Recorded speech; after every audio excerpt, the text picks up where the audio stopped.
परिवर्तन तो निश्चित रूप से हुआ है, लेकिन सबसे बड़ा परिवर्तन जो हुआ है वो हुआ है हमारी आर्थिक स्थिति में। कि आज हमारी आर्थिक स्थिति मजबूत है और आज हमारी जो डिफेंस इंडस्ट्री है वो बहुत अच्छी तो नहीं है, लेकिन बहुत काफ़ी मजबूत हुई है पहले से।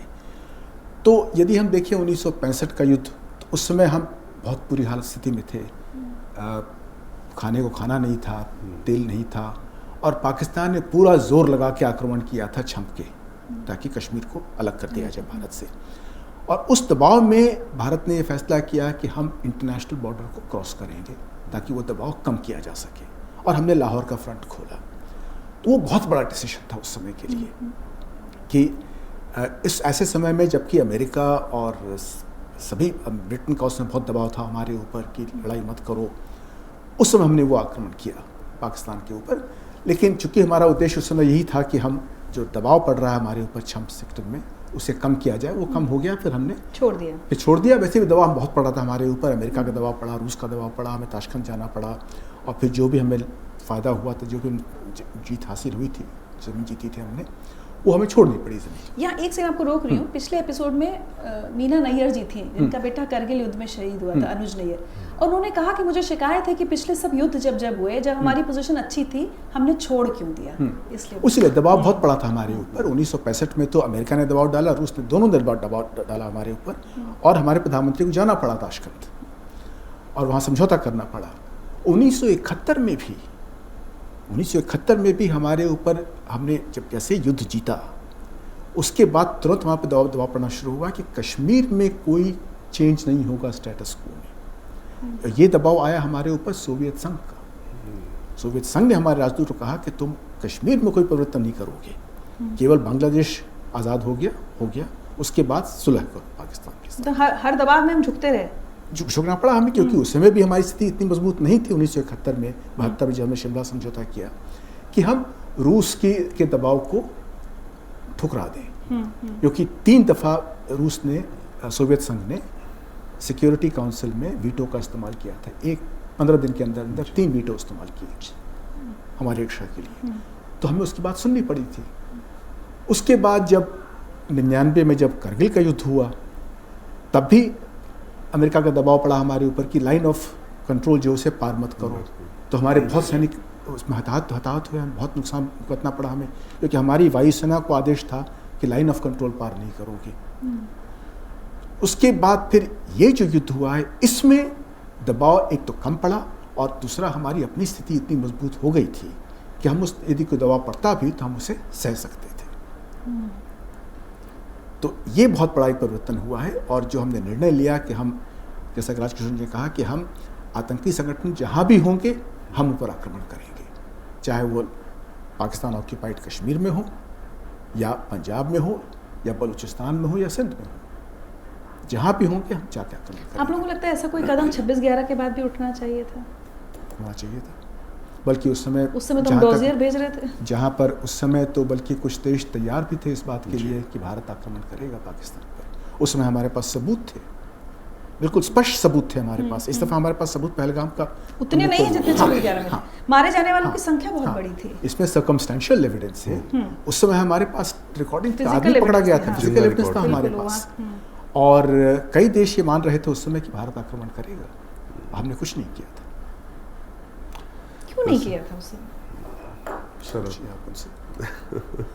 आप बेहतर बता पाएंगे। मैं तो उस समय क्या कहा जाए, हमारे प्रधानमंत्री उस समय जो थे, प्रतिक्रिया में, रिट्रीब्यूशन में, बदले में विश्वास नहीं रखते थे। उन्होंने एक ही कार्रवाई की कि जो पाकिस्तान के साथ हमारा कंपोजिट डायलॉग चल रहा था उसे बंद किया, लेकिन उसके 10-11 महीने के भीतर हमारी फॉरेन सेक्रेटरी वहाँ गई, और फिर एक डायलॉग शुरू हो गया। कंपोजिट डायलॉग नहीं था, लेकिन फॉरेन सेक्रेटरी लेवल डायलॉग शुरू हो गया पाकिस्तान के साथ। तो ऐसी कार्रवाई के कारण ही पाकिस्तान का हौसला बढ़ता गया मनमोहन सिंह कि हम कुछ भी करेंगे, भारत हम पर अटैक नहीं करेगा, क्योंकि एक तो भारत डरता है और भारत पर दबाव है बाकी देशों का, इसलिए भारत अटैक नहीं करेगा हमारे। दरअसल सर ने जो कहा है, वैसे तो गागर में सागर है, लेकिन कुछ चीज़ें मैं भी बैठा हूँ तो जोड़ देता हूँ। दरअसल 65 में आप देखिए, जब हम लोग गए तो 65 में वाकई हमारे पास जो सैन्य क्षमता थी हमारी बहुत सीमित थी। और 1952 की जो है अमेरिका से पाकिस्तान की सैन्य संधि हो चुकी थी, उनके पास पैटर्न टैंक और तमाम चीज़ें थी। हमने उनको फिर भी इसलिए मारा क्योंकि हमारी रणनीति और जो हमारी सेना का जो कॉम्पिटेंस था कि हमने किस तरीके से गन्ने के खेतों में पानी भर के उनके टैंक फंसा दिए, और वीर अब्दुल हमीद जिसको हम लोग कहते हैं, किस तरीके से 11 तो अकेले एक आध बंदे ने उड़ा दिए थे हमारे। ये सब चीज़ें हुई। सॉरी, वहाँ पर 71 का भी सर ने बता दिया। लेकिन ये करता क्यों है पाकिस्तान? इसको मुझे लगता है कि अभी थोड़ी देर पहले हम लोग चर्चा कर रहे थे, हुसैन हक्कानी की कर रहे थे, उनकी किताब है कि Pakistan between mosque and military. उसमें वो क्यों अपने आप को इस तरीके से वो करते हैं? क्योंकि वो अपने आप को बहुत उच्च रेस मानते हैं। अच्छा। वो गाजी मानते हैं अपने आप को। क्योंकि जब भारत और पाकिस्तान का बंटवारा हुआ तो उन्होंने बताया कि जैसे यहाँ पर पाकिस्तान में 1000 में से 60 वहाँ पर सैनिक थे, जबकि हिंदुस्तान में 1000 में से 20 थे। क्योंकि इंग्लैंड ने जो जब यहाँ पर कब्जा होता, मतलब जब अंग्रेजी शासन था, तो सेना में उन्होंने मार्शल कौम के नाम पे लोगों की भर्ती की। उसमें पठान होते थे, जाट होते थे, इस तरीके से जो मार्शल कम्युनिटीज मानी जाती थी वो होते थे। तो भारत में आबादी बहुत बड़ी थी और सब कुछ था। अब पाकिस्तान जब चूंकि धर्म के आधार पर ही हुआ, जिसकी आसिफ मुनीर बात करता है, जो नया कायदे आजम बनना चाहता है, फील्ड मार्शल तो बन गया है वो, अब कभी भी कायदे आजम बन जाएगा, चूंकि वो तो वो कुरान का हाफिज भी है, वो तो पूरा उसकी आयतें गिनाता है, पूरा वो सब बताता है। तो खैर, तो अब वहां पर क्या हुआ कि उनकी जो सोच है पूरी, उसमें यह है कि भाई ये जो है ब्राह्मण बनियों का मुल्क है, उस फितरत का, ये भाग जाएंगे, लड़ नहीं पाएंगे। अच्छा, कमजोर समझा। और हम, वो कह रहा ना कि हम कलमा के आधार पर बने हुए मुल्क हैं, तो हम गाजी हैं, तो हम जो चाहेंगे कर लेंगे। ये जियाउल हक ने जो शुरू किया, वो अब उसका आप देख रहे हैं, और एग्रेशन और एक ज्यादा आक्रामक रूप आप देख रही हैं इस समय। वो अलग बात है कि जियाउल हक का क्या हुआ, वो कहते थे कि इतने निशान मारेंगे कि ब्लीड कर करके जो है खून बह बहकर जो है भारत खत्म हो जाएगा। वो अलग बात है कि वो क्या था सर, एक केस ऑफ एक्सप्लोडिंग मैंगो, तो उस आम के साथ जो है वो फना हो गए।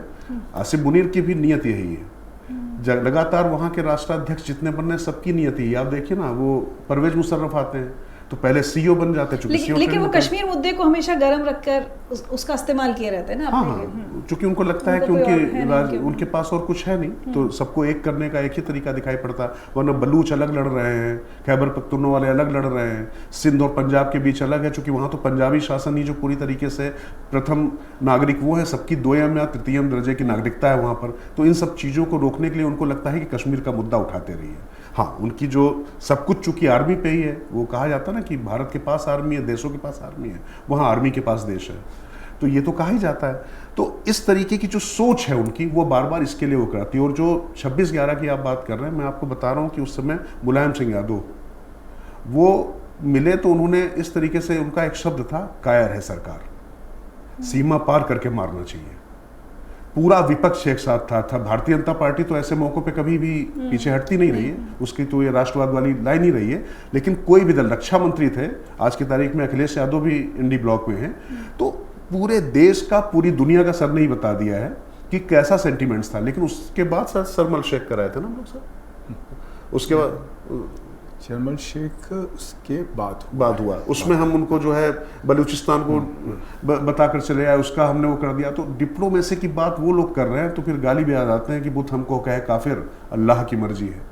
आप सोचिए कि 26/11 आप क्या हुआ, यहाँ हुआ मुंबई में घुसकर जिस तरीके की चीजें हुई, आपने जो डॉजियर भेजे उसमें आपने नाम तक गलत भेज दिए, आपकी विवेचना जो है वो मराठी में चली गई पाकिस्तान में।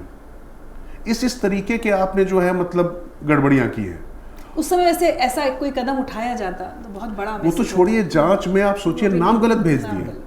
तो ये जो बात लोग करते हैं, तो मुझे लगता है कि ये सब बातें करने से ये जो पूरा जो राष्ट्रीय संकल्प होता है वो थोड़ा कमजोर करने की कोशिश होती है। लेकिन वो होगा इसलिए नहीं क्योंकि अब भारत ने ये दिखाया है कि अब हम वाकई अगर इकोनॉमी है, हम इकोनॉमी पावर हैं, क्योंकि पाकिस्तान हमेशा जो है हमारी प्रगति में एक फांस बना रहा है। अगर आप ये वीडियो YouTube पर देख रहे हैं तो हमारे चैनल को सब्सक्राइब कर बेल आइकन दबाएं और Facebook पर देख रहे हैं तो हमारे पेज को लाइक करें।